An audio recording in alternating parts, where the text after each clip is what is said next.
Civil supplies హమాలీ కార్మికులకు క్వింటాళ్లకు 30 రూపాయలు చెల్లించాలని ఏఐటీయూసీ జిల్లా ప్రధాన కార్యదర్శి సాంబశివ డిమాండ్ చేశారు. 3వ హమాలీ కార్మికులు మెరుపు సమ్మె చేపట్టి 3 గంటల పాటు పనులు నిలిపి పాయింట్ వద్ద ఏఐటీయూసీ ఆధ్వర్యంలో నిరసన తెలియజేశారు.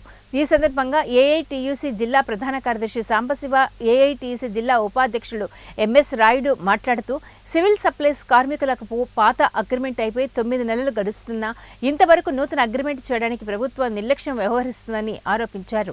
ప్రతి నెల 5వ తారీఖు లోపల జీతాలు ఇవ్వాల్సినటువంటి అవసరం ఉందని, అలా కాకుండా ప్రతి నెల 18వ తేదీ అయినా కూడా జీతాలు చెల్లించలేదని తిరుపతి డీఎం గారు సివిల్ సప్లై కార్మికుల పట్ల నిర్లక్ష్యం వహించడం సరికాదని, కొత్తగా చేరినటువంటి హమాలీలకు పీఎఫ్ కార్డులు ఇవ్వడానికి కూడా డీఎం నిర్లక్ష్యం వహిస్తున్నారని ఆరోపించారు.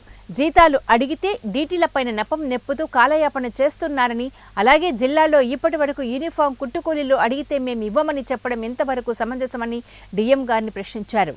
డీఎం వైఖరి మారకపోతే డీఎం కార్యాలయాన్ని ముట్టడిస్తామని హెచ్చరించారు. విడుదల చేయాల్సి ఉండగా 29 నెలలు కావస్తా ఉన్నా ఇంతవరకు సివిల్ సప్లై పాయింట్లలో బియ్యము ఎగుమతి దిగుమతి చేస్తున్నటువంటి హమాలీల పట్ల రాష్ట్ర ప్రభుత్వం నిర్లక్ష్య వైఖరిని నిరసిస్తూ రాష్ట్ర వ్యాప్తంగా ఈ నిరసన కార్యక్రమాలు చేపడతా ఉన్నాం.